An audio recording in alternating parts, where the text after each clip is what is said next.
Hi, നമുക്കൊരു simple കക്ക ബിരിയാണി ഉണ്ടാക്കാം. 1/2 കിലോ കക്ക, പിന്നെ 2 തക്കാളി, 2 1/2 സവാള, 2, 3 പച്ചമുളക് ഇത്രയാണ് യൂസ് ചെയ്യുന്നത്. 2 സവാള നമ്മൾ അരിഞ്ഞിട്ടുണ്ട്, 1 തക്കാളി അരിഞ്ഞു, 2 പച്ചമുളക് അരിഞ്ഞു, ബാക്കി നമുക്ക് സാലഡിന് വേണ്ടി യൂസ് ചെയ്യാം. ഇത്രയും നമ്മൾ എടുക്കുന്നുള്ളൂ, അരിയുന്നുള്ളൂ. വേറെ ഇൻഗ്രീഡിയൻസ് ഒന്നും യൂസ് ചെയ്യുന്നില്ല. ഇനി നമുക്ക് കക്കയിലേക്ക് കുറച്ച് മഞ്ഞൾപ്പൊടി, മുളക് പൊടി, ഉപ്പ് ഇട്ടിട്ട് ഒന്ന് മിക്സ് ചെയ്ത് വെച്ചേക്കാം. ഇനി ഫ്രൈങ് പാനിലേക്ക് എണ്ണ ഒഴിച്ചിട്ട് ഇതൊന്ന് നിരത്തി വെക്കുക. ഇത് നമ്മൾ സിമ്മിലാണ് നമ്മൾ ഉണ്ടാക്കേണ്ടത്. ഫ്രൈ ചെയ്തെടുക്കാനാണ് പോകുന്നത് ഞാൻ. ഇനി നമുക്കൊരു കുക്കറിലേക്ക് കുറച്ച് എണ്ണ ഒഴിച്ചിട്ട് നമ്മുടെ മസാലക്കൂട്ടൊന്ന് ഇട്ട് ഒരു 2 സെക്കൻഡ് ഒന്ന് സോട്ട് ചെയ്യാം. അപ്പോഴത്തേക്കും നമ്മുടെ കക്ക ഇച്ചിരി ഒന്ന് തിളച്ച് വരുന്ന പോലെ തോന്നും. നമുക്കൊന്ന് സിമ്മാക്കാം. അതിൽ നിന്ന് വെള്ളം ഇറങ്ങുന്നതാണ്. സിമ്മാക്കിയിട്ട് ഇടയ്ക്കിടയ്ക്ക് ഇളക്കണം. ഒരു 3 ഗ്ലാസ് കൈമ റൈസാണ് ഞാൻ യൂസ് ചെയ്യുന്നത്. വെറുതെ ഒരു 2 സെക്കൻഡ് ഒന്ന് വഴറ്റിയാൽ മതി.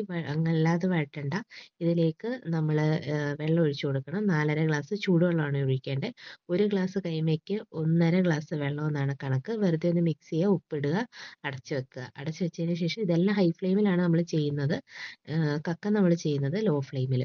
അപ്പം ആവി വന്നതിന് ശേഷം നമ്മൾ വിസിലിടണം. വിസിലിട്ടതിന് ശേഷം നമ്മൾ സിമ്മാക്കുക. സിമ്മാക്കിയ ഉടനെ തന്നെ നമ്മളൊരു 10 മിനിറ്റിൻ്റെ അലാറം സെറ്റ് ചെയ്ത് വെക്കണം. 10 മിനിറ്റ് ആകുമ്പോഴത്തേക്കും നമുക്ക് കുക്കർ ഓഫ് ചെയ്യാം. അരി റെഡിയാവും. ഇപ്പം നമ്മൾ ഫ്രൈ ആയിട്ട് വന്നിട്ടുണ്ട്. ഇതിലേക്ക് നമ്മൾ ഇടയ്ക്ക് വെച്ച് ഞാൻ കറിവേപ്പിലയും കൂടി ഇട്ടായിരുന്നു. ഇനി ഇപ്പം നമ്മുടെ ബിരിയാണിയിലേക്ക് നമുക്ക് എണ്ണ ഒഴിച്ചിട്ട് 2 സവാള, 2 പച്ചമുളക് ഇട്ടിട്ടൊന്ന് വഴറ്റി കൊടുക്കണം. ഉപ്പ് ഇട്ടിട്ട് വഴറ്റണം. വഴറ്റി ഏകദേശം ഒരു ഗോൾഡൻ ബ്രൗൺ കളറൊക്കെ ആയി വരുമ്പോഴത്തേക്കും നമുക്ക് തക്കാളി ഇടാം. തക്കാളി ഇട്ട് വഴറ്റി വരണം. അതൊന്ന് അലിയണം തക്കാളി. അതാണ് അതിൻ്റെ പരുവെന്ന് പറയുന്നത്. ഏകദേശം ആയതിനു ശേഷം നമുക്ക് ഇപ്പുറത്തൊരു പാനിലേക്ക് കുറച്ച് എണ്ണ ഒഴിച്ച് 1 സവാള നീളത്തിൽ അരിഞ്ഞതിട്ടിട്ട് സവാളയൊന്ന് ഫ്രൈ ചെയ്തെടുക്കണം. ഇത് നമ്മൾ അവസാനം മിക്സ് ചെയ്യാൻ വേണ്ടിയാണ് നമ്മൾ യൂസ് ചെയ്യുന്നത്.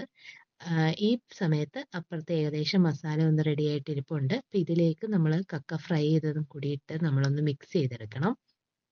വേണമെങ്കിൽ കുറച്ച് ചൂടുവെള്ളം ഈ സമയത്ത് ഉപയോഗിക്കാം. ഇനി ഉപ്പ് വേണമെങ്കിൽ ആവശ്യത്തിന് ഇടാം. പിന്നെ 2 ടീസ്പൂൺ മുളക് പൊടി, 1 ടീസ്പൂൺ മല്ലിപ്പൊടി, മസാല എല്ലാം ഇട്ടിട്ട് വഴറ്റിയെടുത്ത് ഏകദേശം ഈ പരുവാവും. പിന്നെ റൈസും വേണം. പിന്നെ നമ്മുടെ മിക്സ് ചെയ്യാനൊരു പാത്രം, പിന്നെ നമ്മുടെ ഓണിയൻ ഫ്രൈ ഇതെല്ലാം കൂടി ഇട്ട് നമുക്കൊന്ന് മിക്സ് ചെയ്തെടുക്കാം. ദമ്മൊന്നും ചെയ്യണ്ട, വെറുതെ ഒന്ന് മിക്സ് ചെയ്തെടുത്താൽ മതി. സിമ്പിളായിട്ടല്ലേ നമ്മൾ ഉണ്ടാക്കുന്നത്. ഇത്രയേ ഉള്ളൂ. നമ്മുടെ കക്ക ബിരിയാണി നമ്മുടെ റെഡിയായി.